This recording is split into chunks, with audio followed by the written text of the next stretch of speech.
All right, guys, today should be a lot of fun. What we're going to do is we're going to study a visualization trick that I used a long time ago, and it really helped me develop my ability to solo over major progressions.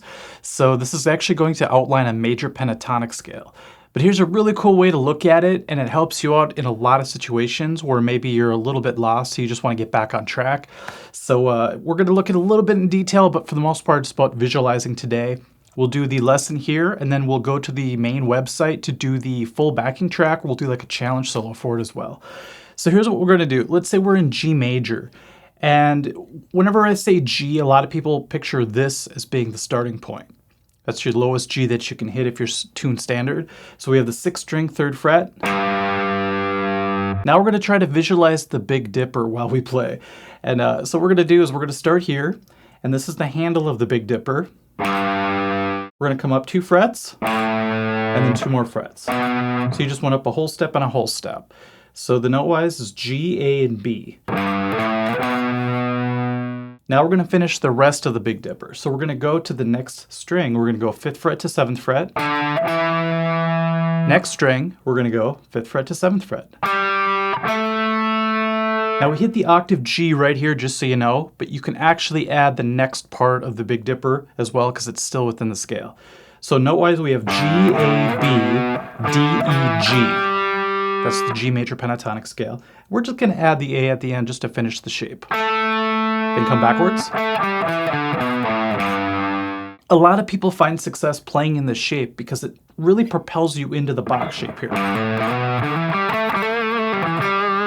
You get a lot of options when you have such a symmetrical shape right here to play within. So now here's the best part. Wherever you could find a G, all you have to do is remember the Big Dipper principle and go from there. So let's try it in a few other places. I'm going to show you there are a couple little places where you have to change things up because of the pesky B string, but we'll get to that in a second. So let's move now to the 5th string, 10th fret G. From there, we just do the same shape. So we have 10th fret, 12th fret, 14th fret. Root note, 2nd, 3rd. Go to the next string, 12th fret, 14th fret. That's your 5th interval to your 6th interval if you're keeping track of intervals. And then we're going to go to the 3rd string, 12th fret, which is your octave. And you can add that extra A in there, remember. So right here, the shape stays intact. Remember what we always say on the website, it sounds like My Girl if you play major pentatonic correctly. Add the extra note. So even with just that knowledge, you should be able to go to any major backing track and use that Big Dipper visualization to be able to start to solo, which is great. So here's where it gets a little tricky because the B string's tuned a little bit off, so it always seems to wreck all the shapes that we're trying to do. But let's go ahead and start here now. We're going to go to the 4th string, 5th fret, which is G. Once again, it's our root note.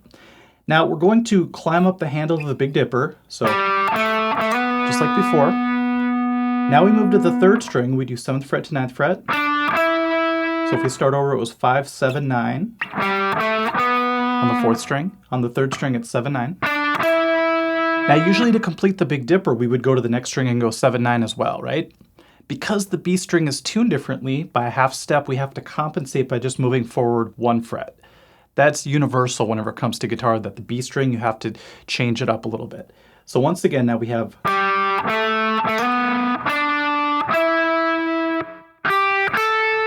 Just moved up 1 fret to complete the shape. What a lot of people do in that case is they just stay here, they go... and just use their middle finger and come back down. But I love including that last note A because there are so many licks that can come from that.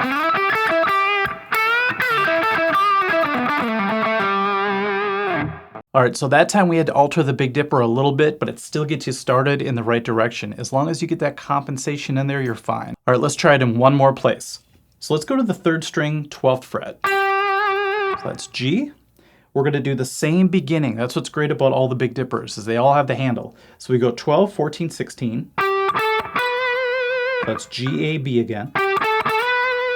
Now look what the next string's going to be, the B string. So we already have to compensate by moving up a fret. So normally we would have just went 12, 14, 16, and then to the next string 14, 16 for the Big Dipper shape, but we have to compensate, so we just move up 1 fret. So we have 15th fret to 17th fret. That's your D to E notes right there. So once again, 12, 14, 16, G, A, B on the 3rd string. Now remember, we can't just move over, we have to move up a fret as well. 15th fret to 17th fret, D to E. Now the good news is we could just move to the next string and keep that same fret configuration, 15, 17, G, A.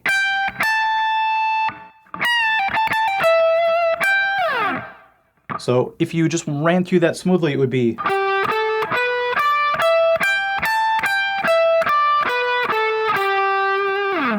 And trust me, you will get good at that compensation. It'll happen instantly when you get better and better at it. Some people like to connect the shapes now, so they'll go from this Big Dipper, starting here, where we started in the beginning.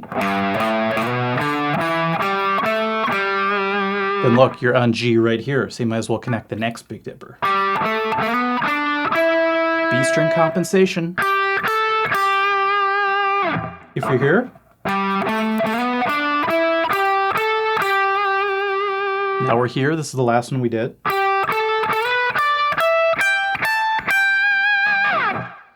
With those 4 positions, you should be able to play a ton of solos. Just put on a backing track that says G major. You know, if you're not on the website, on the lesson site, you could just look it up on YouTube, just any generic G major backing track. And go ahead and just play in those 4 places. You're gonna amaze yourself at what you could do. Remember to add bends and slides. A lot of people like to slide into the 3rd note. Just because of the way it's laid out, it's just made for that almost. And if you want an extra challenge, come to the website, because in a few days I'm going to upload a challenge solo that's going to be an entire solo written out using these shapes. And you can use the Big Dipper or the Little Dipper, whatever you want to call it, to really hone in on some shapes and visualizations that you could do while you're trying to solo in major pentatonic, okay? So hopefully that was fun, and we'll catch you at the next lesson. Thanks, bye.